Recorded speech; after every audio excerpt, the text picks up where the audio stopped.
গাজায় ত্রাণ বহরে হামলার ঘটনায় ইসরায়েলি প্রধানমন্ত্রী বেনিয়ামিন নেতানিয়াহুর বিরুদ্ধে ইন্টারপোলের রেড নোটিশ জারির আবেদন করতে যাচ্ছে তুরস্ক।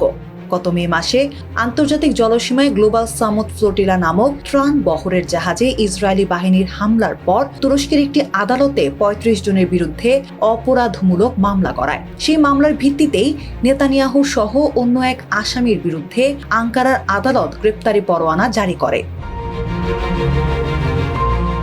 তুর্কি বিচারমন্ত্রী আকিন গুরলেক সামাজিক যোগাযোগ মাধ্যমে জানান, নেতানিয়াহুর বিরুদ্ধে গণহত্যা, মানবতাবিরোধী অপরাধ এবং নির্যাতনের মতো গুরুতর অভিযোগ আনা হয়েছে। আন্তর্জাতিকভাবে তাদের গ্রেপ্তারের লক্ষ্যে স্বরাষ্ট্র মন্ত্রণালয়কে ইন্টারপোলের মাধ্যমে রেড নোটিশ জারির অনুরোধ জানিয়েছে বিচার বিভাগ।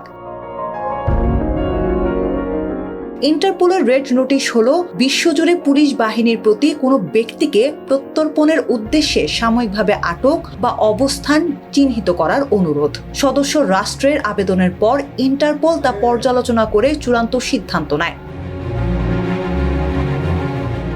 গাজায় ইসরায়েলি সামরিক অভিযানের শুরু থেকেই তীব্র সমালোচনা করে আসছে ন্যাটো সদস্য তুরস্ক।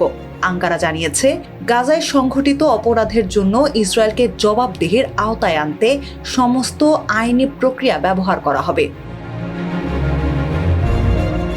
তবে তুর্কি পদক্ষেপকে সরাসরি প্রত্যাখ্যান করেছে ইসরায়েল। নেতানিয়াহুর দপ্তর এক বিবৃতিতে মন্তব্যটিকে তুর্কি প্রেসিডেন্ট এরদোয়ানের করুণ চেষ্টা বলে আখ্যা দিয়েছে এবং একে বয়কট করেছে।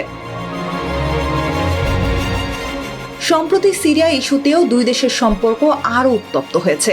সিরিয়ার এক বিমান ঘাঁটিতে ইসরায়েলি বিমান হামলার তীব্র নিন্দা জানিয়েছে আঙ্কারা। অন্যদিকে আঙ্কারার দাবি, রাজনৈতিক লাভ হাসিলের উদ্দেশ্যে তুরস্কের বিরুদ্ধে এই আক্রমণাত্মক অবস্থান তৈরি করা হচ্ছে। সব মিলিয়ে আইনি লড়াই আর ভূ রাজনৈতিক উত্তেজনার মাঝে মধ্যপ্রাচ্যের কূটনৈতিক পরিস্থিতি এখন আরও বেশি জটিল রূপ নিয়েছে।